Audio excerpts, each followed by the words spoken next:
السلام علیکم ورحمۃ اللہ وبرکاتہ۔ اللہ پر توکل اور اللہ پر بھروسہ کرنا یہ ایمان کا حصہ ہے، مومنین کی صفت ہے۔ اللہ رب العالمین فرماتے ہیں وَعَلَى اللَّهِ فَتَوَكَّلُوا إِن كُنتُم مُؤْمِنِينَ، اور اللہ ہی پر توکل کرو، اللہ ہی پر بھروسہ کرو، ان کنتم مؤمنین، اگر تم مومن ہو۔ سارے لوگ اللہ پر بھروسہ کرنے کا، اللہ پر توکل کا دعویٰ کرتے ہیں، اپنی زبان سے کہتے ہیں کہ میرا اللہ پر پورا یقین ہے، اللہ پر پورا بھروسہ ہے، میں اللہ پر بھروسہ کرنے والا ہوں، لیکن حقیقت میں ان میں سے اکثر لوگ توکل کا اصل معنی سمجھتے ہی نہیں ہیں کہ توکل ہے کیا چیز، اللہ پر بھروسہ کرنا کسے کہتے ہیں۔ توکل کا ایک حصہ وہ اپناتے ہیں، ایک حصے پر عمل کرتے ہیں اور دوسرا حصہ چھوڑ دیتے ہیں، اسے بھلا دیتے ہیں۔ توکل کے دو جز ہیں، توکل کے دو پہلو ہیں۔ جب تک ان دونوں پر آپ ایمان نہیں رکھیں گے، ان دونوں پر آپ عمل نہیں کریں گے، تب تک آپ کا توکل اللہ پر صحیح طریقے سے نہیں ہوگا۔ اللہ رب العالمین اپنے بندے سے اسباب اختیار کرنے کا مطالبہ کرتا ہے کہ سبب اختیار کرو۔ اگر امتحان میں اچھے نمبر سے پاس ہونا ہے تو آپ کو صرف اللہ پر بھروسہ کرنے سے کام نہیں چلے گا، آپ کو پہلے اچھی طرح سے پڑھائی کرنی پڑے گی، امتحان کی تیاری کرنی ہوگی، پھر اللہ پر نتیجہ چھوڑو، پھر اللہ پر بھروسہ کرو۔ اگر بیمار ہو تو بستر پر لیٹنے سے کام نہیں چلے گا، آپ کو کسی اچھے ڈاکٹر کے پاس جا کر دوا لینا ہوگا، پھر اللہ پر بھروسہ کرنا ہوگا۔ انسان کامیاب ہونا چاہتا ہے، اچھے نمبروں سے پاس ہونا چاہتا ہے، اپنی زندگی میں ترقی چاہتا ہے، لیکن دن اور رات بستر پر آرام کرتا ہے، سوتا رہتا ہے، اس کا راستہ نہیں اختیار کرتا ہے، اسے حاصل کرنے کے لیے محنت نہیں کرتا ہے، تو کیا وہ کامیاب ہوگا؟ قطعاً نہیں۔ کیوں نہیں ہوگا؟ کیونکہ اس نے سبب نہیں اختیار کیا، اس نے اپنے مقصد کو حاصل کرنے کی تیاری پہلے سے نہیں کی، صرف اس نے اللہ پر بھروسہ کر لیا کہ میرا بھروسہ اللہ پر ہے، اللہ مجھے اچھے نمبروں سے پاس کر دے گا، جو میں چاہتا ہوں اللہ رب العالمین مجھے دے دے گا، اللہ ہر چیز پر قادر ہے، مجھے کچھ کرنے کی، مجھے محنت کرنے کی کیا ضرورت ہے؟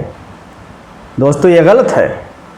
اگر کوئی شخص اپنی روزی میں برکت چاہتا ہے، مالداری چاہتا ہے، زیادہ دولت چاہتا ہے، اور وہ دن بھر بستر پر پڑا رہتا ہے، دن بھر آرام کرتا ہے، کہیں نوکری نہیں کرتا، کوئی تجارت نہیں کرتا، تو بتائیے وہ مالدار ہو سکتا ہے؟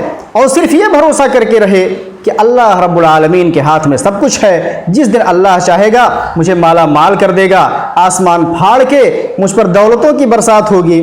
کبھی ایسا نہ ہوا ہے اور نہ ہوگا دوستو، کیونکہ اللہ رب العالمین نے انسان سے، اپنے بندے سے سبب اختیار کرنے کا مطالبہ کیا ہے۔ اللہ پر توکل دو چیزوں سے مل کر بنا ہے، اس کے دو پارٹ ہیں۔ پہلا جز یہ ہے، پہلا پارٹ یہ ہے کہ مکمل اللہ پر یقین ہو کہ اللہ ہر چیز پر قادر ہے، میرا بھروسہ اللہ پر ہے، اللہ ہی کے ہاتھ میں سب کچھ ہے، نفع اور نقصان کا مالک اللہ ہے، اگر اللہ چاہے گا تو مجھے یہ چیز ملے گی، اگر اللہ نہ چاہے تو پوری دنیا کے لوگ میرے سپورٹ میں آ جائیں، مجھے میرا مقصد حاصل ہونے والا نہیں ہے۔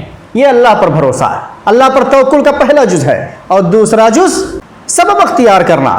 صرف پہلے جز کو اگر اپنا لیا جائے، پہلے جز کو انسان اپنے دل میں بٹھا لے اور اسی پر بھروسہ کر کے بیٹھا رہے تو وہ اپنے مقصد کو حاصل نہیں کر سکتا، کیونکہ اس نے ایک پارٹ تو اپنایا اور دوسرا پارٹ چھوڑ دیا۔ بیماری میں شفا چاہتے ہو، آپ کو دوا لینی پڑے گی۔ امتحان میں پاس ہونا چاہتے ہو، آپ کو پہلے تیاری کرنی پڑے گی، محنت کرنی پڑے گی۔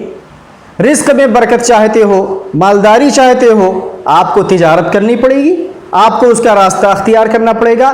دنیا کا کوئی بھی معاملہ لے لیجئے، جب تک آپ اس کا راستہ نہیں اختیار کریں گے، اس کے لیے سبب نہیں اختیار کریں گے، آپ اپنے منزل کو اور اپنے مقصد کو حاصل نہیں کر سکتے ہیں۔ دو چیزیں ہیں دوستو، ایک ہے توکل اور دوسرا ہے تواکل۔ توکل یعنی اللہ پر اپنے دل سے یقین رکھنا، اللہ پر ہی پورا بھروسہ رکھنا اور سبب کو بھی اختیار کرنا۔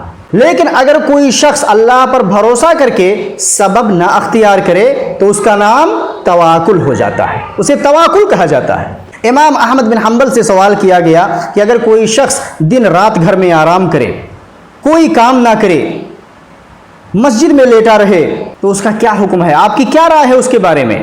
امام احمد بن حنبل نے فرمایا ھذا رجل جہل العلم، کہ یہ شخص علم سے بیزار ہے، یہ شخص جاہل ہے، اس کے پاس کوئی علم نہیں ہے۔ اللہ رب العالمین ہر چیز پر قادر ہے، لیکن سبب اختیار کرنا یہ اللہ کا قانون ہے دوستو۔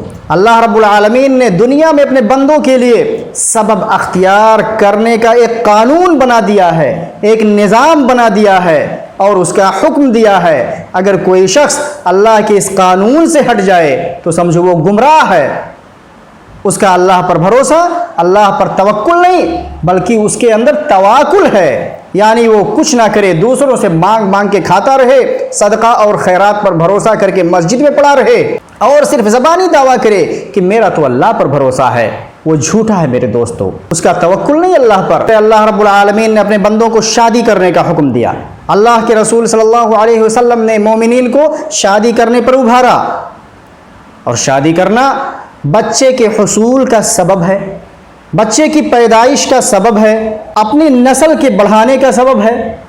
اگر کوئی شخص شادی ہی نہ کرے اور کہے کہ اللہ رب العالمین کے ہاتھ میں سب کچھ ہے، اللہ ہر چیز پر قادر ہے، مجھے لڑکا چاہیے، مجھے اولاد چاہیے، لیکن مجھے کچھ کرنے کی کیا ضرورت ہے، کیوں میں خرچ کروں، کیوں میں شادی کروں، اللہ رب العالمین مجھے جب چاہے گا اولاد دے دے گا، تو کیا اللہ رب العالمین اسے اولاد دے گا؟ کیوں نہیں دے گا؟ کیونکہ اس نے سبب نہیں اختیار کیا، پہلا قدم اس نے آگے نہیں بڑھایا، شادی نہیں کی اس نے۔ حدیث شریف میں ہے کہ اللہ کے رسول صلی اللہ علیہ وسلم کے پاس ایک شخص آئے، اونٹنی سے آئے، اللہ کے رسول صلی اللہ علیہ وسلم سے فرمایا ارسل ناقتی واتوکل، کیا میں اپنی اونٹنی کو یہیں پہ اسے چھوڑ دوں اور اللہ پہ بھروسہ کر لوں؟ کیا میرے لیے مناسب ہے کہ میں اپنی اونٹنی کو ایسے ہی بغیر باندھے ہوئے چھوڑ دوں اور اللہ پہ بھروسہ کر لوں؟ اللہ کے رسول صلی اللہ علیہ وسلم نے فرمایا اعقلها وتوکل، پہلے اس کو رسی سے باندھو پھر اللہ پر بھروسہ کرو، کیونکہ اگر تم ایسے ہی چھوڑ دو گے تو کہیں بھی وہ ضائع ہو جائے گی، کہیں بھی بھاگ جائے گی، ادھر ادھر گم ہو جائے گی۔ پہلے اس کا سبب اختیار کرو، اسے بچانے کا سبب اختیار کرو، رسی سے پہلے اسے باندھو پھر اللہ پہ بھروسہ کرو۔ اسی لیے رسول اللہ صلی اللہ علیہ وسلم نے فرمایا اعقلها وتوکل، سب سے پہلے اسے سبب اختیار کرنے کا حکم دیا، یہ نہیں فرمایا کہ اللہ پر بھروسہ کرو اور اسے باندھ دو، بلکہ پہلے فرمایا اعقلها، پہلے اسے باندھو، وتوکل، پھر اللہ پر بھروسہ کرو۔ تو میرے دوستو، کسی بھی مومن کے لیے یہ جائز نہیں کہ وہ اسباب نہ اختیار کرے، اسباب کو کاٹ دے۔ بیماری سے بچنا تو چاہتا ہے لیکن بیماری سے بچنے کی تدبیریں نہیں اختیار کر رہا ہے۔ اللہ کا قانون ہے کہ دنیا کا کوئی بھی معاملہ ہو، کوئی بھی چیز ہو، پہلے سبب اختیار کرنا ہے، اس کی تیاری کرنی ہے، اس کے لیے محنت کرنا ہے، سفر پہ جانے سے پہلے سفر کے لیے تیاری کرنا ہے، ایسے نہیں نکل جانا کہ اللہ کے بھروسے نکل گئے ہیں اور پھر بعد میں نتیجہ اللہ پر چھوڑنا ہے۔ یہ ہے توکل کا اصل معنی۔ اگر ہم سبب نہ اختیار کریں، صرف اللہ کے بھروسے بیٹھ جائیں تو یہ توکل نہیں بلکہ یہ تواکل ہے۔ اللہ رب العالمین ہمیں کتاب و سنت کی صحیح سمجھ عطا فرمائے۔ والسلام علیکم ورحمۃ اللہ وبرکاتہ۔